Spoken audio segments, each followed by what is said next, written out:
Glória a Deus pela sua palavra. E a mensagem de hoje tem como título Passos de um Campeão. Passos de um Campeão. Meus irmãos, na última quinta-feira, na última quinta-feira, meu filho menor, o Andrezinho, ele voltou dos Jogos Estudantis de Castro, o Jeca, né? Ele jogou o Jeca, participou aí da dama, a equipe de dama da escola dele, e também da queimada. Meus irmãos, vou abrir um parênteses aqui. Quando falou assim, vai participar da queimada, eu falei, queimada? Que esportezinho mais mequetrefe, né? Mas eu vou falar uma coisa para vocês, eu duvido que Cleiton, Paulo e eu conseguem ficar 10 minutos naquele negócio lá. Duvido. Eu duvido. Gente, o negócio lá, eu cansei assistindo. Eu falei, gente do céu, essa molecada, nossa, e 15 minutos, hein? 15, é o último partido do André, durou 26 minutos por causa dele, um tempinho a mais ali. Mas enfim, na última quinta-feira ele volta do Jeca, né? Era um sonho dele participar. No ano passado o Pedro participou e ele estava no Adventista, o Adventista não participou do Jeca, ele ficou frustrado. E daí, um dos motivos que a gente até trocou de escola, e antes de matricular, ele perguntou, eu falei assim, filho, tem alguma pergunta para eles aqui? E ele perguntou, vocês participam do Jeca? Aí a moça falou, participamos, pai, pode matricular. Porque um dos requisitos dele era participar do Jeca. Enfim, era um sonho e ele participou. Primeiros Jogos Estudantis, primeiro uniforme, primeira adrenalina e também primeira eliminação. Foi uma derrota frustrante. E para quem pratica esporte, aqui o Estevão e o Pedrinho vão entender bem disso, foi uma derrota que eu falei assim, não, Deus, não pode. Estava empatado até o finalzinho, faltando um minutinho, o time desempata. Estava uma competição, e ele se dedicando ao máximo, mas foi eliminado no final. Eu vi nos olhos deles, não só do André, mas de todas aquelas crianças, uma frustração enorme. Que todos nós, né, todo ser humano sabe o que é isso, né, que já enfrentou um dia algum tipo de frustração. Mas foi tão forte que eu não me contive, eu saí da arquibancada onde eu estava e eu fui até o portão onde as crianças saíam. Eu desci correndo lá e falei assim, não. E eu comecei a dar palavras para cada criança, né? Cada criança que passava ali, eu fui muito bom, você foi genial, tá? Mas era nítido, no rostinho de cada criança, a frustração por aquela derrota. E o Andrezinho, então, não era diferente. Porque não é só perder. Na hora da frustração vem sempre um sentimento que em muitos casos, e talvez alguns irmãos aqui possam se identificar com isso, que mexe na nossa identidade. A gente está falando aqui de um esporte, jogos estudantis, mas pensa aí nas frustrações da nossa vida. E muitas vezes essa frustração não é simplesmente por não ter conquistado, mas começa a vir questionamentos do tipo, você não leva jeito para isso, você não vale nada. Aí, aí, deu em nada. Os dias se passaram e eu comecei a refletir sobre aquilo e pensar como que a gente reage diante das frustrações, né? Como que eu lido com as frustrações no meu dia? Afinal de contas, puxa, eu me dedico para determinada coisa, eu me esforço para conquistar algo, mas a gente sabe que nem sempre isso acontece. E eu fui levado a pensar nesse texto de hoje, que está lá em Filipenses. E hoje eu quero caminhar com os irmãos, junto com Paulo aqui. entrar na prisão dele e lá de dentro da prisão entender e aprender o que significa dar passos de um campeão, que é o tema da nossa mensagem. Mesmo quando tudo à sua volta parece contrário. E eu quero te convidar a abrir sua Bíblia ou ler aqui na tela Filipenses, capítulo 3. Filipenses, no capítulo 3, dos versos 12 ao 14. Filipenses 3, 12 ao 14. Diz assim: não que eu já tenha recebido isso ou já tenha obtido a perfeição, mas prossigo para conquistar aquilo para o que também fui conquistado por Cristo Jesus. Irmãos, quanto a mim, não julgo havê-lo alcançado, mas uma coisa faço, esquecendo-me das coisas que ficam para trás e avançando para as que estão diante de mim. Prossigo para o alvo, para o prêmio da soberana vocação de Deus em Cristo Jesus. Vamos orar novamente? Senhor Jesus, revela a Tua palavra nos nossos corações. Abre o nosso entendimento para que nós possamos entender aquilo que o Senhor está falando aqui, Senhor. No nome de Jesus. Amém. Muito bem, Paulo aqui ele escreve essa carta. Ele estava, como eu disse ali agora há pouco, ele estava preso. Ele estava preso e a prisão não é um palco de vencedor, concorda comigo? A prisão é um ambiente nada favorável, nada que o pessoal possa se alegrar e dizer, olha o que eu conquistei, com alegria nos lábios, né? Mas era um momento de... A cela representava uma condenação, representava um estado de, você está sendo punido. Por mais que nós saibamos, porque Paulo estava na prisão, mas mesmo assim, lá preso, ele escreve essa, que é considerada uma das cartas mais belas que Paulo escreve. Sabemos que a igreja de Filipos era uma igreja que Paulo tinha um carinho muito grande. Foi uma igreja que ajudou Paulo em suas lutas, em suas dificuldades, em suas batalhas do ministério. Foi a primeira igreja plantada ali na Europa. Então, a gente vê claramente aqui que da prisão ele consegue expressar essa alegria ao dizer que ele prossegue para o alvo. Existe algo importante que nós precisamos cuidar, é quando a gente fala, não sei quantos já ouviram falar a respeito do triunfalismo. O que é o triunfalismo? Muitas igrejas, entre aspas aí, pregam o triunfalismo. O que é isso? Não, o crente ele tem que ser bem sucedido. O crente tem que vencer em tudo. Não sei quantos já ouviram expressões do tipo, ora, você não é crente?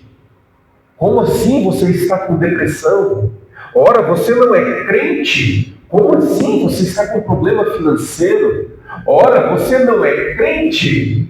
E prega-se um triunfalismo como se o cristão ele não pudesse enfrentar as batalhas que todo mundo enfrenta. Como se o cristão estivesse imune a todas essas mazelas que nós encontramos no mundo. Esse é o triunfalismo. Uma visão exagerada, uma visão distorcida e irreal da vida cristã. Um cristão que nunca sofre. Que bom se fosse, Mas não existe isso.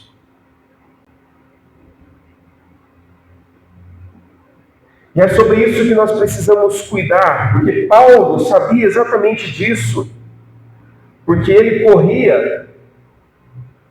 Ele não corria porque ele era forte, mas porque ele dependia do Senhor.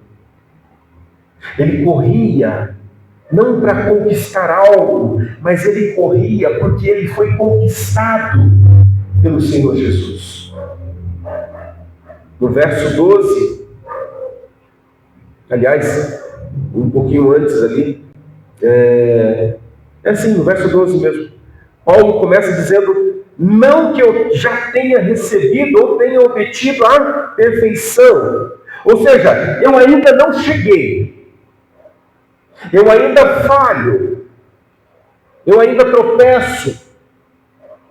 Eu ainda não sou o que eu desejo ser. Mas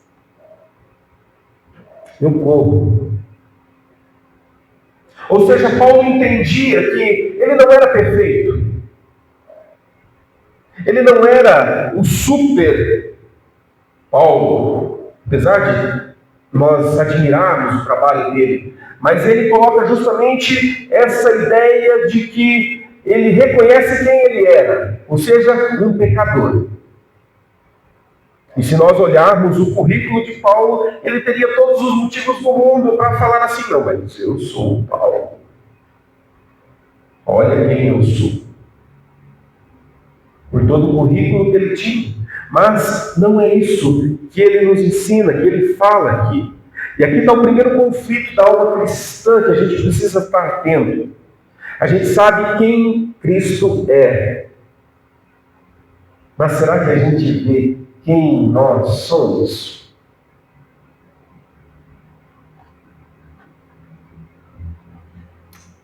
Antes de se posicionar e dizer das suas habilidades, ele mostra que, eu não alcancei ainda, mas eu prossigo. Eu estou no caminho. Eu não desisto. Mas prossigo para conquistar aquilo para o que também fui conquistado por Cristo Jesus. Paulo abre a porta da esperança. Eu prossigo por aquilo que eu também fui conquistado por Cristo Jesus. Paulo não corre para ter conquistas, mas ele corre porque ele já foi conquistado por Cristo Jesus. Meus irmãos, isso muda tudo. Isso derruba aquele tal triunfalismo que a gente falou agora há pouco. O triunfalismo diz: você venceu porque você é forte. O Evangelho diz: você avança porque Cristo venceu. Você avança porque Cristo venceu.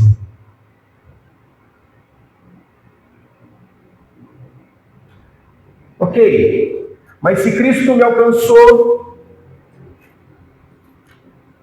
por que ainda é tão difícil continuar? Por que as batalhas, elas, a cada dia, a cada tempo, elas se tornam tão mais pesadas e as batalhas se tornam tão difíceis? Essa é a segunda tensão. O passado pesa.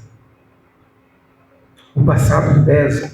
No verso 13, olha o que Paulo diz: esquecendo-me das coisas que ficam para trás. O passado é pesado. Você sabe que você já viveu. Você sabe tudo que passou na tua história. Você sabe tudo que você já enfrentou na caminhada, não é verdade? E muitas vezes, o peso daquilo que a gente viveu, principalmente das questões negativas, daquilo que nos entristece, muitas vezes são empecilhos, são barreiras para a gente avançar. Porque o passado vem. Por que será que Paulo fala isso? Esquece das coisas que ficam para trás. O que passou, passou. O que interessa é aqui, como você vai lidar daqui para frente. Jesus fazia isso. Quando ele estava diante das pessoas, o que ele dizia? Vai, não peques mais. Ele não chegava com a listinha e falava assim: não, vamos acertar aqui, vamos colocar os pingos nos is aqui. Lembra aquele dia lá? Não. Ele fazia aquela lista. Ele não fazia isso, não. À medida que a pessoa se encontrava com Jesus, nesse encontro ele falava: agora a partir desse encontro, a partir de agora, vai e não peques mais.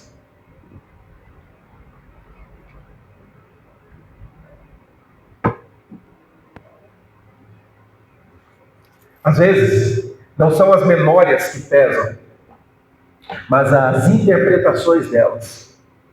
Porque Você não vai esquecer. Você não vai esquecer dos traumas. Você não vai esquecer de tudo que você já viveu. Não adianta. Você vai estar com 99 anos, se você não tiver com Alzheimer, você vai lembrar. Você vai lembrar de todas as batalhas, as coisas que até você gostaria de esquecer. Você fala, Jesus, apaga de mim isso aqui. Não, as memórias. Mas sabe qual que é o diferencial? É como você interpreta essas memórias. É isso que é diferente. Porque o cristão que é lavado pelo sangue de Cristo, que vive uma nova vida, ele até lembra do seu passado de pecado, das coisas erradas que já viveu. Porém, como Paulo diz, esqueço das coisas, eu deixo para trás as coisas, isso não tem peso mais sobre aquilo que eu vou viver agora. Eu deixo de lado as questões que podem me travar, porque eu entendo aquilo que Cristo fez por mim. Eu entendo que o Senhor Jesus me perdoou. Eu entendo que o Senhor Jesus fez algo novo na minha história. E eu não vivo mais no domínio do pecado. É diferente. É diferente. O passado já não interfere mais. Você sabia que o diabo não precisa inventar nada contra você, nada novo assim para tentar te derrubar? O diabo é esperto. Ele simplesmente traz à sua memória aquilo que vai te condenar. E se você não tem essa consciência que Paulo nos ensina aqui, você cai nas suas próprias lembranças. Porque talvez você se esqueça daquilo que Cristo fez na cruz por você. O diabo não precisa fazer nada novo. Ele só traz à tona para te acusar. Nós precisamos nos apossar dessa palavra e declarar que, sim, eu tive erros, eu tive caminhos tortuosos, mas Cristo Jesus fez algo novo na minha vida. Lá em Isaías 43, versos 18 e 19, 43, 18 e 19, diz: não fiquem lembrando das coisas passadas, nem pensem nas coisas antigas. Eis que faço nova todas as coisas. Eis que faço nova todas as coisas. O que ele diz é como se não fique preso naquelas coisas lá de trás que te destruíam. Deus faz nova todas as coisas na minha vida e na tua vida. Deus quer trazer à existência um novo agir, um novo ser em você, em mim.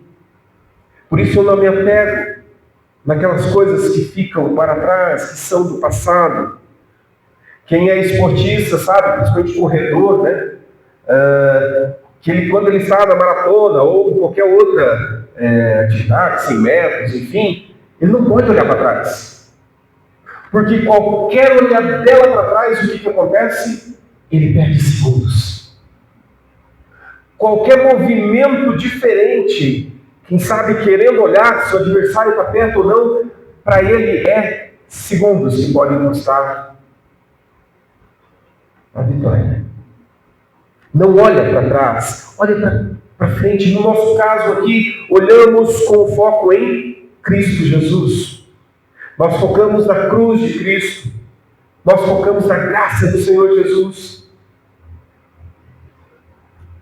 Está lá em Hebreus, né? A gente lê o texto de Isaías, mas em Hebreus 12, ele fala disso também. Hebreus capítulo 12, verso 2 diz: e olhando firmemente para o autor e consumador da fé, Jesus, o qual, em troca da alegria que lhe estava proposta, suportou a cruz e sem se importar com a vergonha, e agora está sentado à direita do trono de Deus. Olhando firmemente para o autor e consumador da nossa fé. Essa é a diferença entre o mundo e o Evangelho de Jesus e o reino de Deus. O mundo corre para conquistar. Nós corremos a partir da conquista. Porque fomos conquistados, nós corremos. Porque a vitória é ganha. A vitória no final ela é ganha, ela já está ganha, ela já está certa. Mas nós continuamos trilhando porque existe algo específico que o Senhor Jesus quer fazer e quer realizar. E nesse percurso, aí sim, existem as quedas, existem sim as nossas perdas, as nossas derrotas. Mas essas derrotas, inclusive essas derrotas, fazem parte de um plano soberano de Deus. Como a gente vê em Romanos 8, 28, sabemos que todas as coisas couberam para o bem daqueles que amam a Deus. Todas as coisas, ele não fala somente as vitórias, ele fala todas as coisas, tudo aquilo que envolve a tua vida, todas as coisas cooperam para o bem daqueles que amam a Deus. Porque você talvez esteja pensando, ok, pastor, Paulo entendeu tudo isso, né? Mas e na minha vida real, no meu dia a dia, as minhas frustrações, as portas que não se abriram, os contratos que eu não consegui fechar, o casamento que talvez não esteja fácil, os sonhos que estão ali empacados, não vão para frente nem para trás, está travado. A porta que fechou pode estar empurrando você para a porta certa. A crítica que te feriu, ela pode estar preparando você, pode estar moldando o seu caráter. A demora de uma oração, talvez não respondida, está gerando em você maturidade. Se está difícil, saiba, Jesus está te fortalecendo. A derrota para o cristão não é um ponto final. Quem sabe uma vírgula? A derrota, uma vírgula. Se está doendo, está produzindo algo. Está produzindo algo.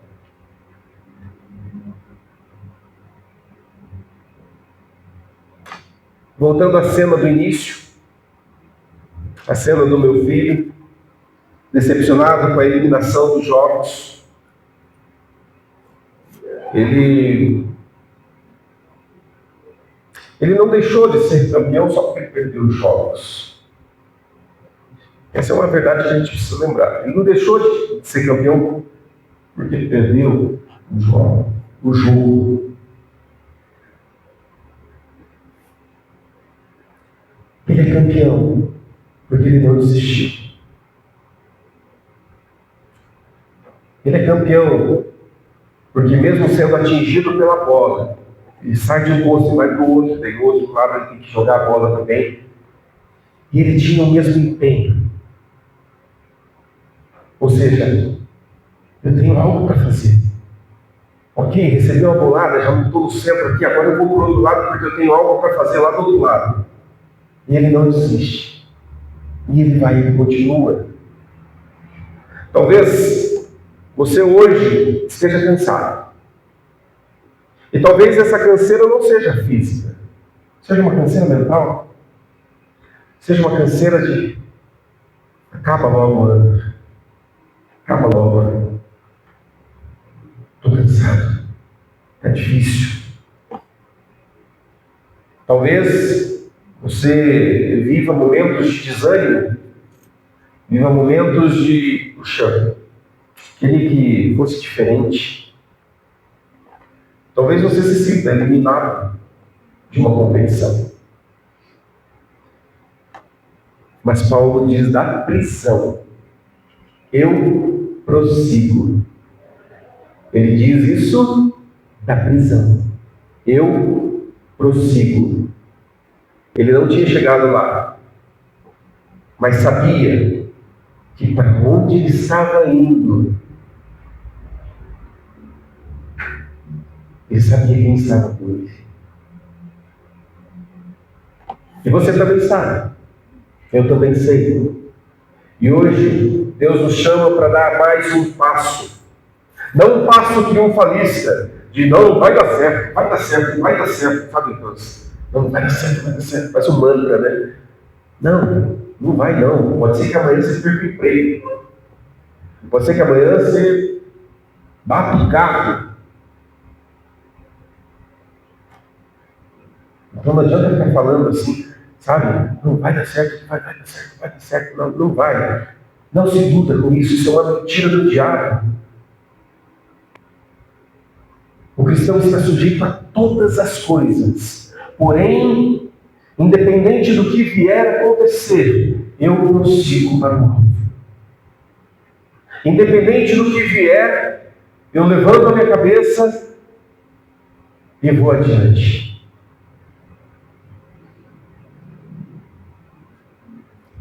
Eu me lembro da cena, não sei quantos assistiram, o primeiro filme do Crônicas de Nárnia.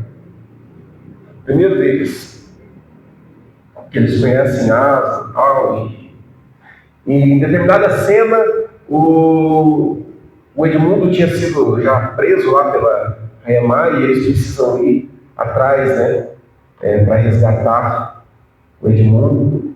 E tem uma cena lá em que os lobos vêm atrás deles e daí todos ficam temerosos, assim, Asa, que é a representação do leão ali, ele chega para o Pedro, que era o irmão mais velho, e ele ataca então um dos lobos e mata o lobo. Aslan chega para ele e diz: Pedro, limpa a tua espada. Limpa a tua espada. Levante-se e limpe a tua espada. Essa cena diz o seguinte: existe uma batalha que você precisa enfrentar. E ele tinha acabado de enfrentar uma ali contra o lobo. E não acabou ali.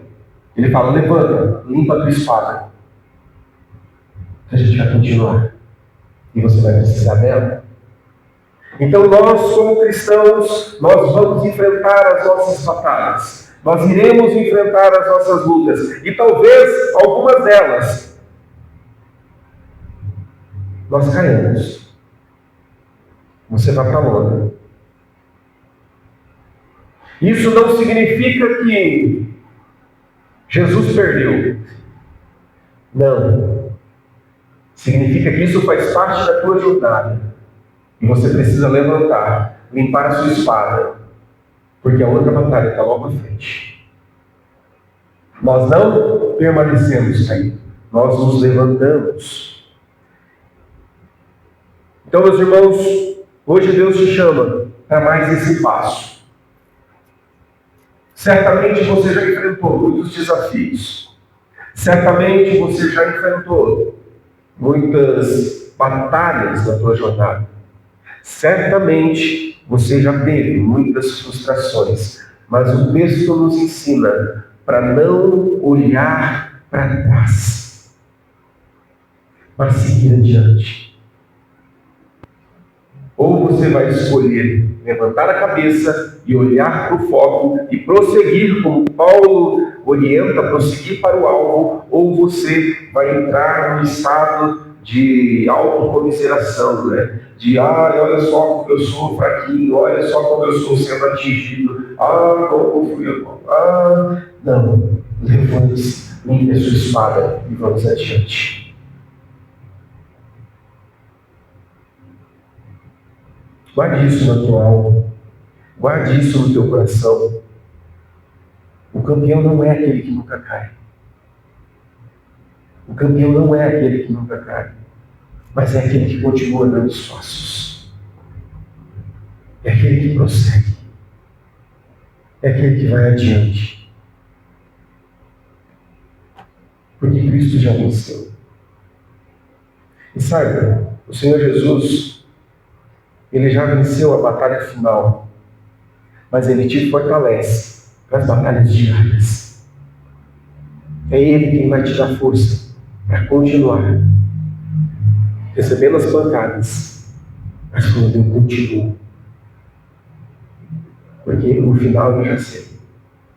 O final eu já sei. Eu queria te convidar a se colocar em pé.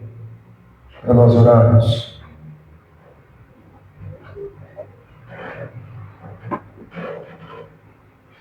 Passos de um campeão. Passos. Representa isso aqui, uma continuidade. Representa o quê? Ó, vamos adiante. Não pare. Vamos continuar essa jornada. E campeão, porque você já é um campeão. Porque Cristo conquistou a tua vida. Cristo pagou o preço por você. Isso demonstra que você tinha um valor e esse valor foi pago. E se esse valor foi pago, esquece tudo. Nem a morte, nada pode te separar do amor de Deus. E todas as batalhas e as lutas que a gente enfrenta e vai enfrentar, saiba que tudo isso o Senhor Jesus vai trabalhar no nosso coração para que nós possamos alcançar a maturidade, alcançar o crescimento. Feche seus olhos. Senhor nosso Deus, Senhor, nós queremos te agradecer, ó Deus, porque esse texto nos ensina algo valioso, nos mostra, Senhor, o quanto o Senhor se importa conosco, o quanto nós devemos nos manter firmes, olhando para o autor e consumador da nossa fé. Senhor Jesus, continua agindo no nosso coração. Continua, Senhor, fazendo algo novo na nossa história. E nós confessamos, ó Deus, que muitas vezes nós falhamos. Muitas vezes a gente olha para trás. Muitas vezes nos vemos presos a lembranças que nem devem ser mais olhadas com uma tristeza, mas devem ser olhadas como, uau, o preço foi pago por tudo aquilo. Aquilo não tem peso mais para me travar, para me impedir de avançar. Então, Senhor Jesus, nos ajuda na nossa fraqueza, nos ajuda, Senhor, a viver de forma diferente, Pai. Que nós possamos nos manter firmes nessa corrida que não para. Nos ajuda, Senhor. E eu te peço, Deus, que o Senhor fortaleça os nossos pés, para que nós possamos, mesmo quando tudo der errado, mesmo quando tudo for adverso, tudo for fora daquilo que nós esperávamos, que ainda assim nós tenhamos os nossos olhos no Senhor. Nós possamos manter os nossos olhos em Ti. Ajuda-nos, ó Deus. Ajuda-nos. No nome de Jesus. Amém. Amém.